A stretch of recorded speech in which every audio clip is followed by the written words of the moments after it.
Once upon a time, Diane Delia and Bobby Ferrara are basking in the limelight, happy and in love. They were that picture that you see when you want to visualize like the perfect couple. But soon, their relationship evolves into a bizarre love triangle. The definite tragedy of life. The story in itself is a very crazy story. I don't know if you could ever call a murder routine, but it was a very different story. For this couple, the honeymoon is over.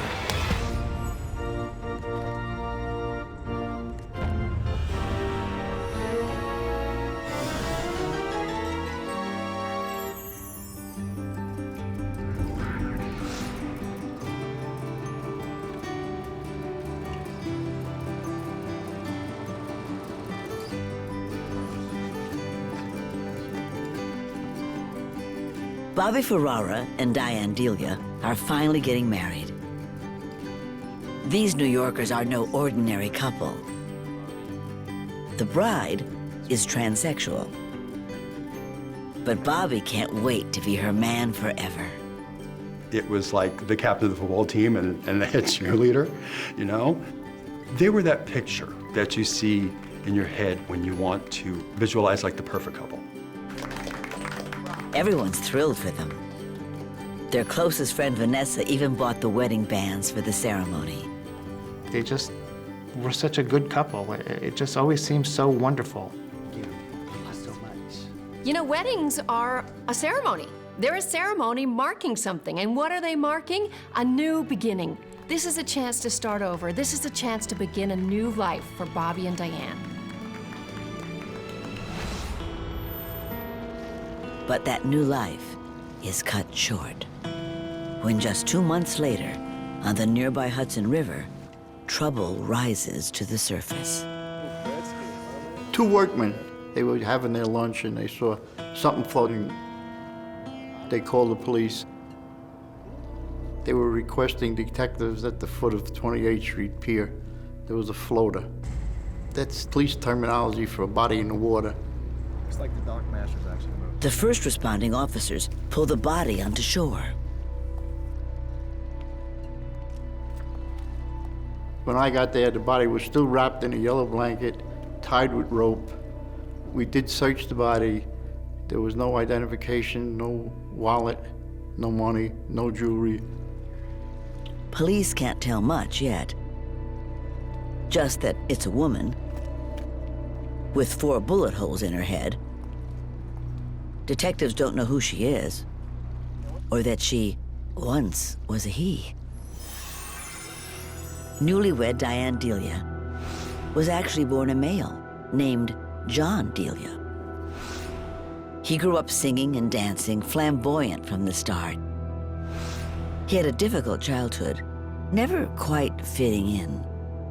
Being a gay person in adolescence with emerging sexuality is tough enough in this decade. But could you imagine the 1970s? I'm sure it was really rough on him. I'm sure he had big questions about who he was and what he was supposed to be. As an adult, when he starts hanging out in gay clubs featuring drag shows, he realizes he's most comfortable where gender gets into a gray area.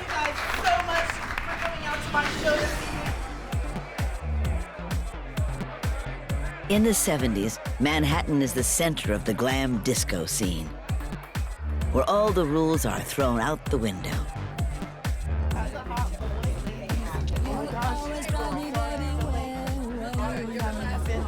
John's drag show soon makes him a local celebrity.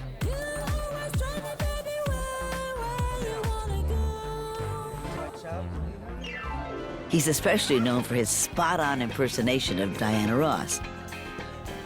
If Diana Ross disappeared off the face of the earth, he could step right into her shoes and no one would know it. We were at Studio 54 one night and people were actually thinking that he was Diana Ross. And I was like, oh, I can't believe this. They think you're Ross. And he was like, shut up. I am. I was like, okay, you are. Some see John as a boy, some as a girl. Either way, John is a ball.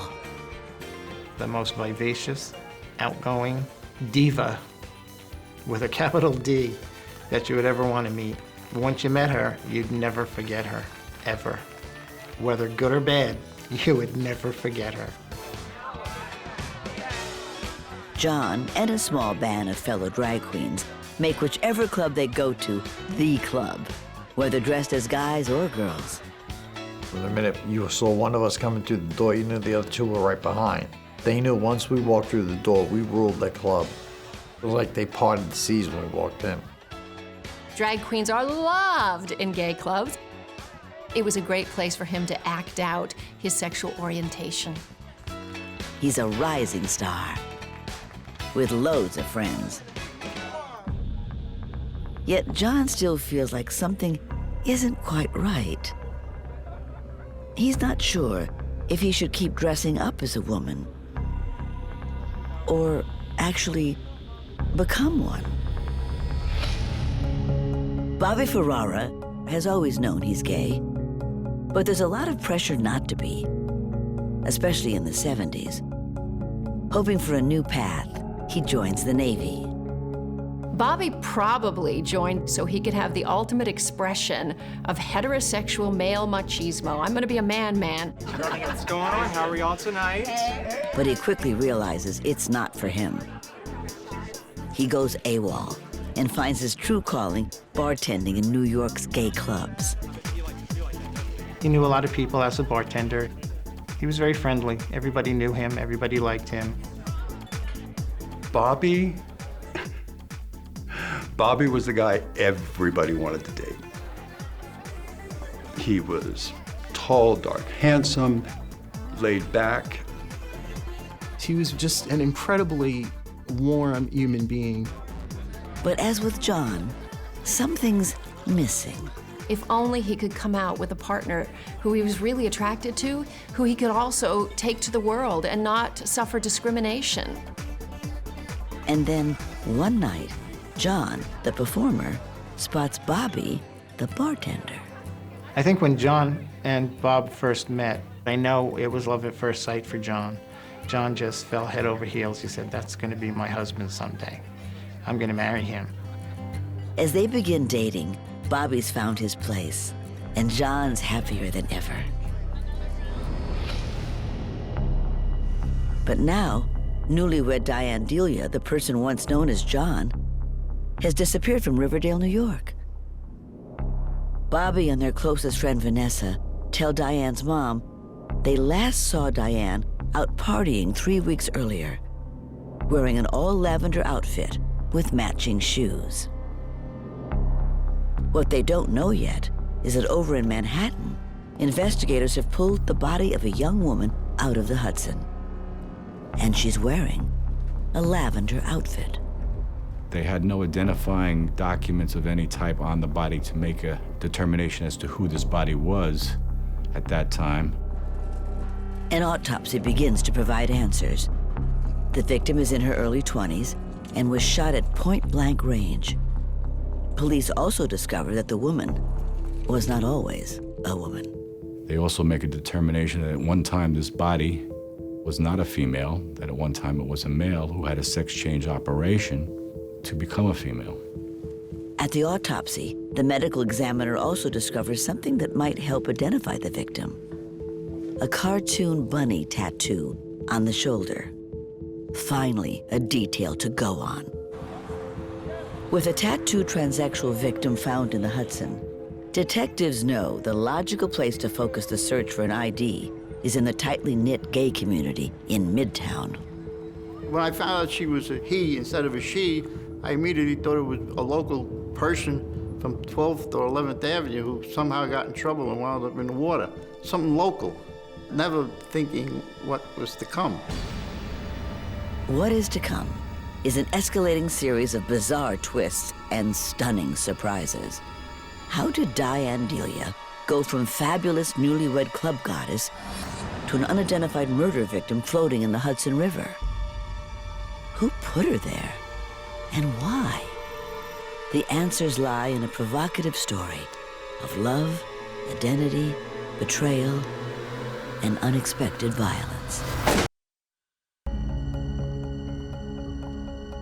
Newlywed bride Diane Delia, a transsexual woman born John Delia, has been missing from Riverdale, New York for 3 weeks. Her new husband, Bobby, her best friend, Vanessa, everyone who knows her, they're all worried. Unbeknownst to them, Manhattan police have recovered an unusual murder victim in the Hudson River, 15 miles from where Diane was last seen. At this point, the cops know 2 things. The young woman is a transsexual, and she has a cartoon bunny tattoo on her shoulder. Bobby and Vanessa hear about the discovery. They go with some friends to ID the body. It's a horrifying sight. I mean, you couldn't really recognize her. She was in the water for a week or 2, wrapped in a blanket. She was very leathery. There were no eyes. It wasn't a pretty sight. After Vanessa saw it, she just turned white, ran out of the room. The new groom is stunned. He's lost his wife just a few months after they wed. He was upset, crying. He didn't handle it well. He was a wreck. No one wants to believe that their beloved Diane is gone. Vanessa makes the difficult call to Diane's father. She says, a body floated up down on Pier 23, and they think it's John because of the bunny tattoo. I said, oh my God. I was beside myself. How could a person so wildly alive now be lying there, dead? Even before he became Diane, John Delia always had a performer's personality. John's mother was accepting right from the get-go. Had no qualm with it at all. I think she knew before even John knew. The way they interacted, it was like one being. She wanted him to succeed, and she did everything she could for him to do that. John's mother would give John anything. I mean, as far as her jewelry, her clothing. John didn't fit in her clothes, but John fit in her minks. Hey, can you turn the music down? Things are different with Dad. It's not unusual for a conservative father. I think Mr. Delia, John's father, was a little more difficult for him. He loves John, but it's all just out of his comfort zone. I sort of wasn't that interested when I heard that he was with this gay business. And I sort of started to shut myself out with him and his mother. And I started to blame his mother for the way she was treating him and bringing him up. With his mother supporting him, it was easier for John. And he began to experiment with women's clothing and eventually grew up to be a drag queen. He simply comes alive in New York's vibrant drag scene. Although still a man at this point, he's got the most glamorous dresses, the highest heels, the boldest makeup. Coming out to my show tonight. His career has taken off and he and Bobby are solid. He knows that Bobby is the man for him, but he's still struggling with his gender identity. Some men are born chromosomally, anatomically, as men, but they feel that they're in the wrong body. John had been thinking about going for the complete sex change. It was kind of an on-again and off-again thing. Life with Bobby feels right, but something still nags at him. Then a year into their relationship, Bobby gets caught for going AWOL. When Bobby goes to military jail for a 4-month sentence, John is left alone. He starts to think a sex change really is his destiny.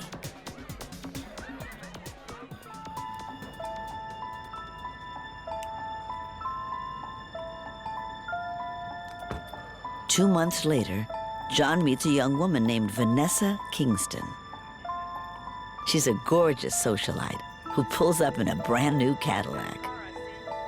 John's first comment was, "So, must be nice driving around in Daddy's car." Oh, no, baby. That's my car. Right away, John's eyes opened up. "Oh, My name's John. They hit it off right away. Shocking everyone around them, the two begin a torrid affair. Sexual attraction isn't just about anatomy, it's about seduction. She wanted to seduce him, a gay man. That can be intoxicating. Remember, John loved to be loved. He loved the audience, he loved the limelight. And then to have this rich girl from the Upper East Side, an uptown girl, coming down in her fancy car, throwing her money around, that was exciting and sexy to him. He was in this role now where he's going to be the boyfriend, and she loved it. She just absolutely loved it. John rethinks the sex change and starts learning how to pleasure a woman. They did have intercourse, they had sex. He could come out of the room and say, "Oh, she just did this to me, and I just did that to her." Vanessa indulges him with spending money and lavish drag costumes. Hey, Dad, you in here? John's family loves Vanessa, especially his father, who believes she's helping his confused son straighten up. Dad, Bruno. Vanessa, hey. And when I first met her, I thought butter would melt in her mouth. She was a cute little kid. She came from a very good family. Figured they were going to get married. Is this the girl for John? Vanessa wanted more than just a friendship. She wanted him. She wanted to marry him. These are all beautiful. Let's wear that one. That's definitely where that one's like. Oh, my goodness. Love it. Guess who's back? But then, Bobby gets out of jail and breezes back into town. Oh my God, how are you? And once again, John's topsy-turvy life gets drawn in a different direction. Bobby is his true love. John didn't let anybody or anything stand in his way, not even Vanessa, when it came to Bob. Poor Vanessa. She still wanted to be an important part of John's life. She did everything she could to make sure she did not lose her place. Vanessa sticks around as a best friend. And John and Bobby's relationship gets back on track. John decided he wanted to become a woman so he could marry Bob. Bobby's never been fully comfortable being gay outside the club scene. If John gets the sex change, Bobby can love the guy he fell for, but be with a woman.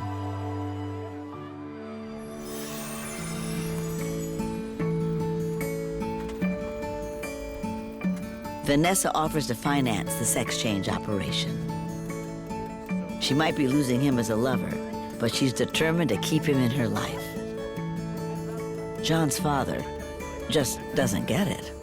So what kind of a girl is in love with a guy and gives him money to have a sex change? I mean, it's all Greek to me. I can't figure that out. Still, everything seems to be falling into place. John flies off to Colorado to pull the trigger.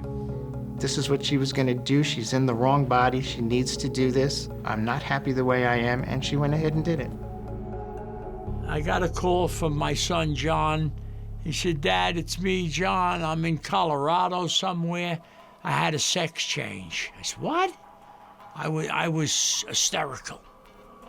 "What do you mean you had a sex change?"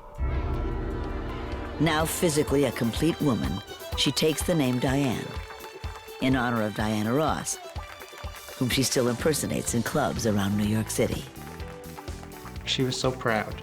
It was like a whole nother person. She was no longer John. John was someone reaching to be whole. I think after the operation, she had that. She was finally whole. Bobby and Diane are together in a way they've never been before. And Vanessa remains a dear friend. Maybe the tumultuous relationship among these three vivacious people is finally leveling out. They were always together. They would do things together. They would go to clubs. They would go out to eat. They would go on trips together. It seemed at that point that they all had this agreement, and it seemed to work out.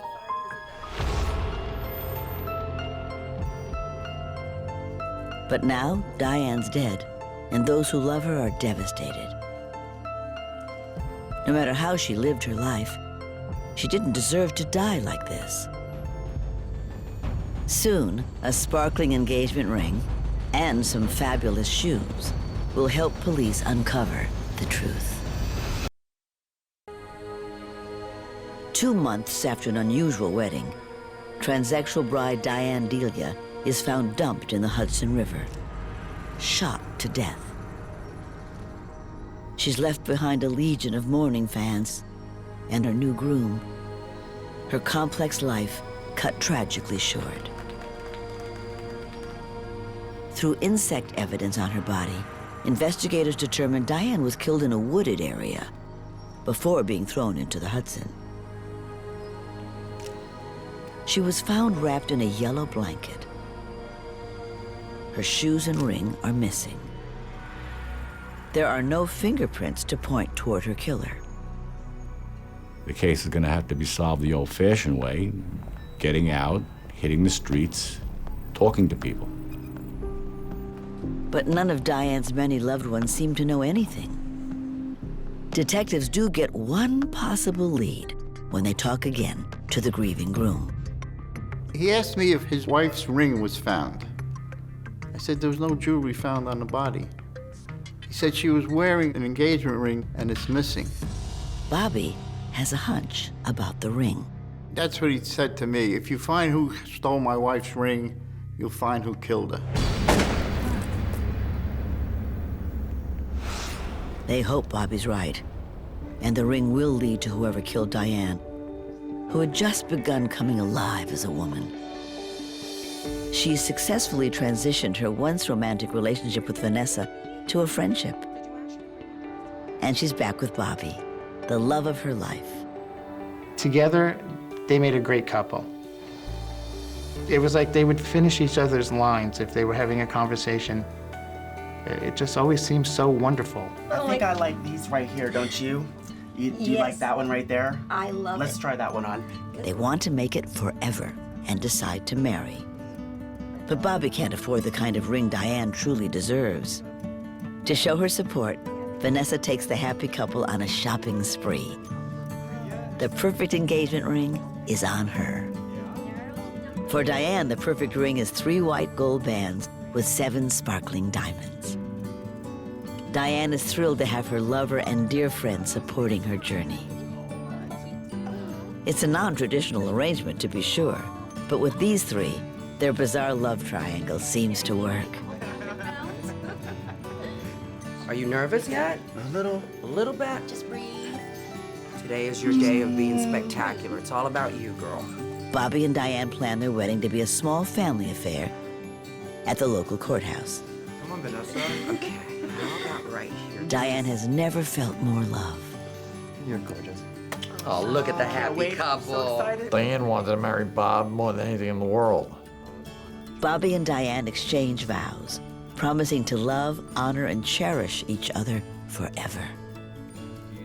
When I'd heard that Bobby married Diane, I was surprised that Bobby married a woman, but I was not surprised that Bobby married Diane. She was just very excited. Her life was falling into place now. She got the man of her dreams, she had the wedding she wanted, and now her career was going to take off, and she had her little circle of close friends that she trusted.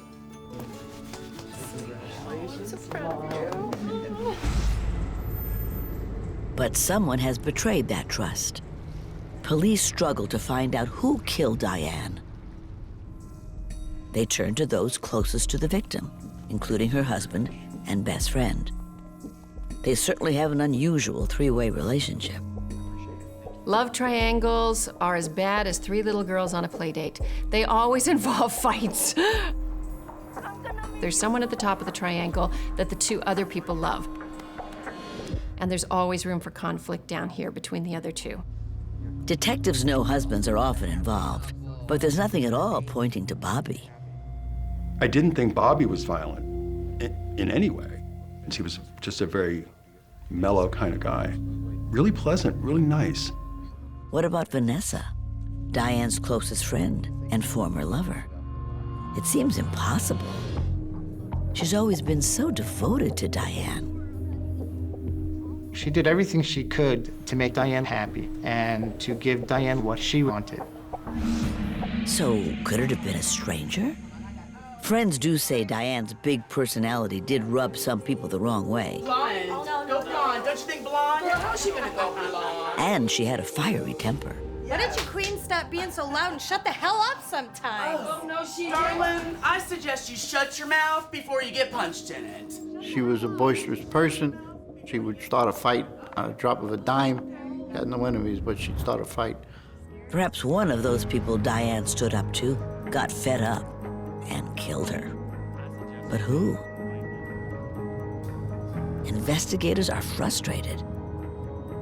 They have no exact time of death, so they aren't able to grill suspects about potential alibis. And they don't have physical evidence beyond the blanket she was wrapped in. Police find it hard to pull information from some of Diane's group of friends. The tight-knit subculture of drag queens and transsexuals can be difficult to penetrate. Answers come slowly. Bobby had said if they can find Diane's missing engagement ring, they'll find her killer. And soon, police will find out he's right. A week after the body of transsexual bride Diane Delia is identified, her family plans a private funeral service. Since no one knows who killed Diane, they decide to make the funeral just for immediate family. Not even Diane's husband, Bobby, or best friend Vanessa is invited.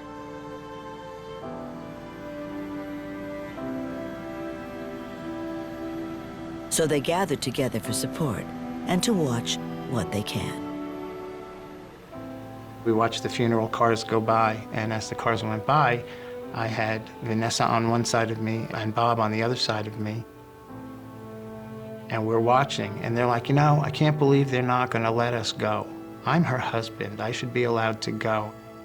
Diane's mother has the crypt engraved Diane Delia to honor the woman John Delia became. It's hard for Mr. Delia to accept. When I went to his funeral, he was buried as Diane Delia, which I was infuriated. I went crazy up at the cemetery. Even after her death, Diane's parents still fought over her gender identity. The mother putting the name Diane on the headstone and the father being angry, wanting his son John's name there. In the end, she rests in peace with the identity she chose. But who killed her? Police slowly get insiders to reveal that things weren't perfect in the complex relationship between Diane, Bobby, and Vanessa, starting when Diane was John and dating Vanessa. John loved Vanessa. Vanessa loved John. Vanessa loved John in the sense that husband, wife, boyfriend, girlfriend, sexual intimacy, where John loved her as a friend, as a sister, someone to confide in, someone to go shopping with. I don't think that quite sat well with Vanessa. She seemed to support John's decision to become Diane, even paying for it. But she never really accepts her new role as just a friend. I think somebody really special tonight. The most important person in my life, and I want you to know them as well. Mr. Bobby Ferrara. It changed after John was changed. After John became Diane, then you saw the strains on everything. Even with Vanessa and Bob, the quarrels they would fight.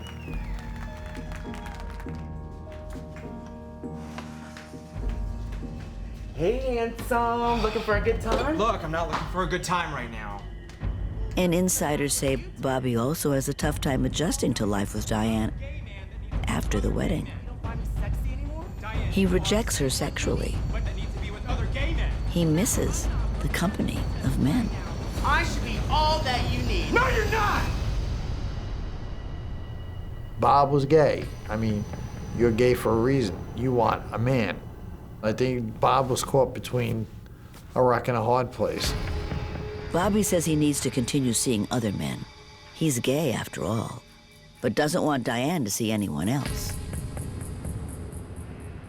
In frustration, Diane moves out of the apartment she shares with Bobby and moves in with Vanessa. This is just days before she vanishes. It's a complex tale with many moving parts. And police aren't any closer to figuring out who pulled the trigger. Detectives compile witness statements to piece together the timeline of the last night she was seen alive. I'm sorry. Diane goes out with Vanessa and some friends to their regular spot, a diner in Yonkers.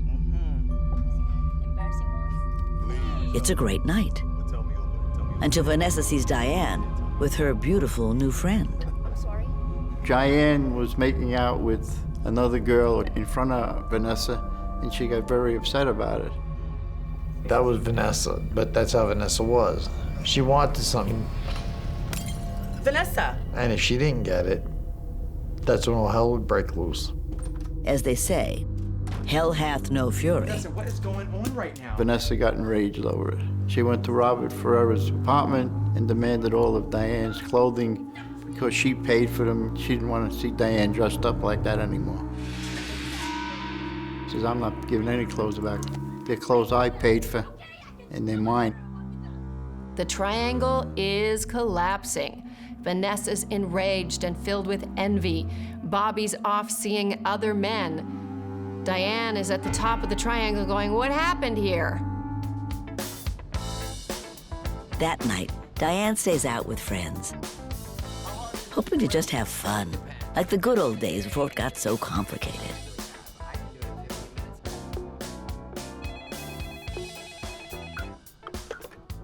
This is Gary. Friends tell police late that night, Diane gets a call. I think it's Bobby.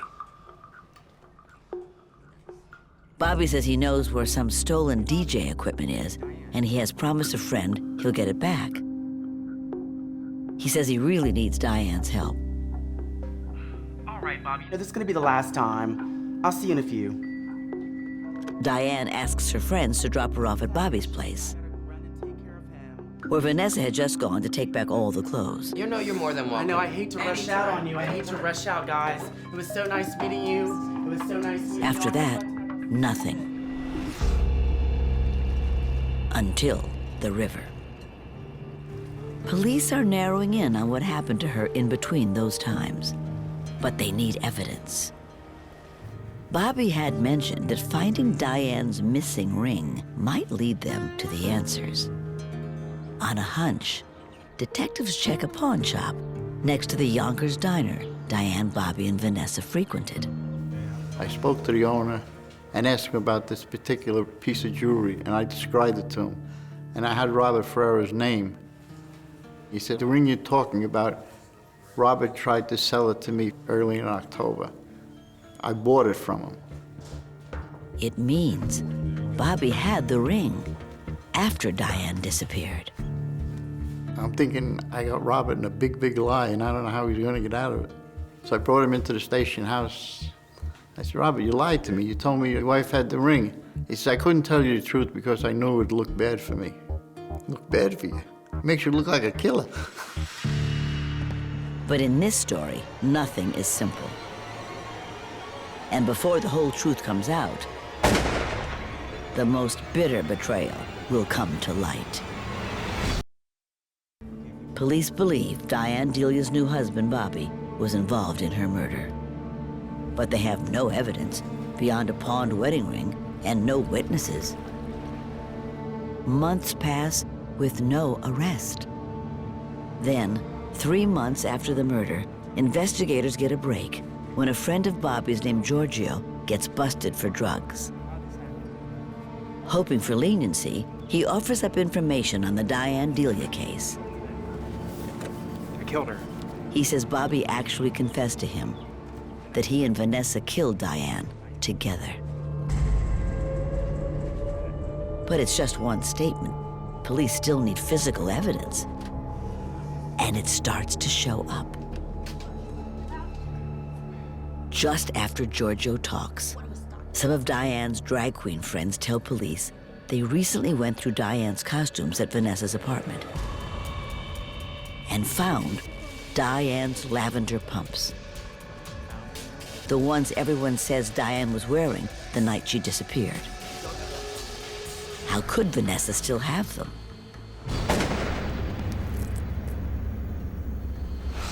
Then, Gary notices another important detail when he recalls Diane was found wrapped in a yellow blanket. I noticed that the blanket that Vanessa had at the foot of her bed was missing. And I told the police that she used to keep that same color blanket, same style blanket at the foot of her bed, and it's not there anymore. So took him down and showed him the blanket. He says, it looks like it's the same blanket. The two detectives that were on the case, they did a fabulous job. They found out the blanket that they wrapped them in was bought by her mother 25 years prior to that. They traced the rope. It was from the mother's house. The rope, blanket, the shoes connected to Vanessa. The ring connected to Bobby. Somebody's not telling us everything they know. In January 1982, 3 months after the killing, police charged both Vanessa and Bobby with the murder of Diane Delia.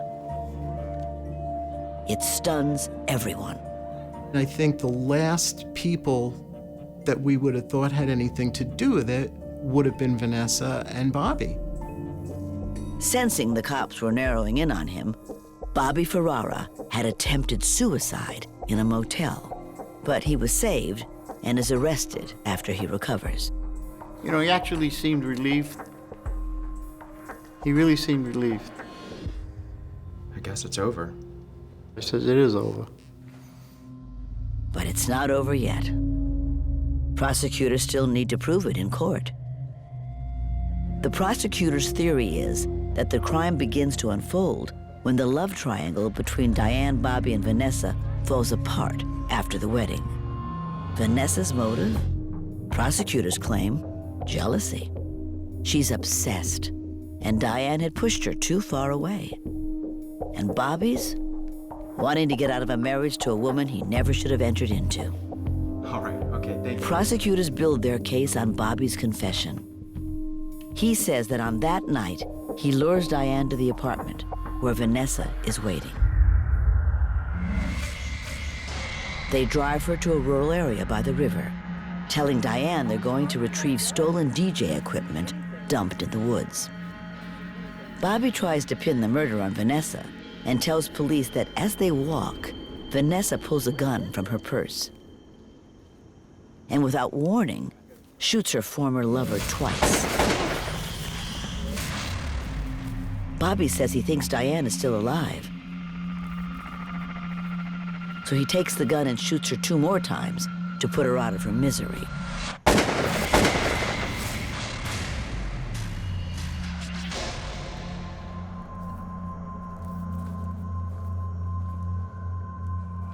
But Vanessa claims she's innocent and fights the charges. Her attorney paints a glowing picture of her to the jury. He emphasizes that she's an educated nurse who is a productive member of society. She couldn't be more different than bartender Bobby. Bobby had nobody there in the courtroom from his family. Vanessa, on the other hand, had her mother and her father and her cousins, and then midway through the trial, there was a young man who I was introduced to as her fiancé. She had a wonderful lawyer. He didn't. He had a court-appointed lawyer who was shocked by his client's lifestyle. In the end, the jury rejects Bobby's story that Vanessa was involved. After deliberating for 4 days, they return a not guilty verdict for her. Bobby doesn't fare so well. He is found guilty, and the judge sentences him to 20 years to life. He goes to prison, and Vanessa goes free. Here was the daughter of a doctor who was working as a nurse, who had a stable income and a stable job. And then there was the gay bartender who was living with the transgendered guy. And I'm sure there was a lot of prejudice and discrimination around this. So it was a lot easier for the jury to connect with, understand, and sympathize with Vanessa. For some, the verdict is not satisfying, but it's finally over. Still, there's no good explanation for Diane's death. Nobody knows. The only two that know are them. You know, we all could surmise, we can guess, we can say we heard this, we heard that. The only two people in this world that know exactly what happened that night is Vanessa and Bob. It was a very bizarre love triangle, and as bizarre as it started, that's how bizarre it ended. After serving 25 years, Bobby Ferraro was paroled in 2008. Vanessa got married and had children. She now lives in an affluent suburb. Diane's family and friends still feel her loss and wonder what life would be like if she were still alive today. I miss my camaraderie with Diane. I miss my friendship. I miss her every day. You know, I think he missed out on the best times of our lives. Because before they started, he was gone. Some think the tragedy destroyed Diane's mother. Mrs. Delia passed away a year later, and I truly believe it was from a broken heart. And for Mr. Delia, the impact is just so painful, even now. It's a little difficult for me to say. No matter how complex relationships are, family is still family.